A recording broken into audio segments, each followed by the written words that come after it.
Niat ekspor udang ke luar negeri gagal total, malah bikin Cikande jadi terpapar radioaktif. Kok bisa?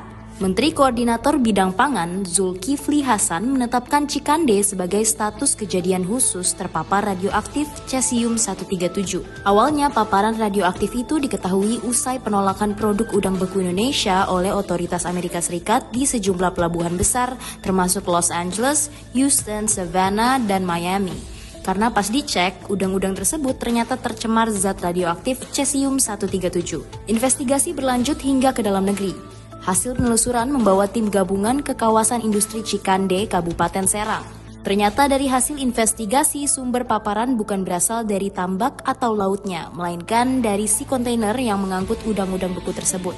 Sumber ini ketahuan karena setelah diteliti, udang tersebut mengandung scrap atau bubuk besi bekas yang berasal dari Filipina. Bubuk besi bekas ini mengkontaminasi kontainer dan makanan di dalamnya. Sekarang, pabrik di kawasan industri Cikande yang mengimpor scrap terkontaminasi cesium-137 asal Filipina tersebut sudah ditutup. Kasus kayak gini udah pernah terjadi juga di tahun 2020. Tanah di perumahan Batan Indah, Tangerang Selatan dinyatakan mengandung radiasi cesium-137 juga.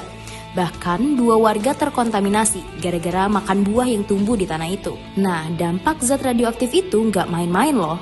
Cesium-137 bisa bertahan puluhan tahun di benda yang terpapar. Cesium-137 dapat tersebar di udara, tanah, air, dan makanan.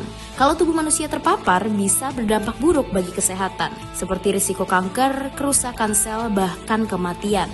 Sejauh ini, 9 orang dinyatakan terpapar zat radioaktif di Cikande dan udah dapat pengobatan dari Kementerian Kesehatan. Semoga nggak terjadi lagi kasus serupa dimanapun ya. Stay safe warga Cikande. Gila, ada radiasi nuklir di Banten sampai bikin satu pabrik ditutup. Awalnya, Amerika Serikat menolak produk udang beku dari Indonesia. Alasannya, udang itu terdeteksi mengandung zat radioaktif cesium-137. Pemerintah Indonesia langsung panik dan menyelidiki. Ternyata sumber radiasinya bukan dari laut atau tambak, tapi dari kontainer pengangkut udang. Kontainer itu tercemar bubuk besi bekas dari Filipina yang terkontaminasi radioaktif. Hasilnya, sebuah pabrik di kawasan industri Cikande, Banten ditutup. Dan yang bikin makin ngeri, lebih dari 1.500 pekerja udang diperiksa karena dikhawatirkan kena radiasi. Dari jumlah itu, ada 9 orang positif terdampak dan langsung ditangani dengan obat khusus yang didatangkan dari Singapura.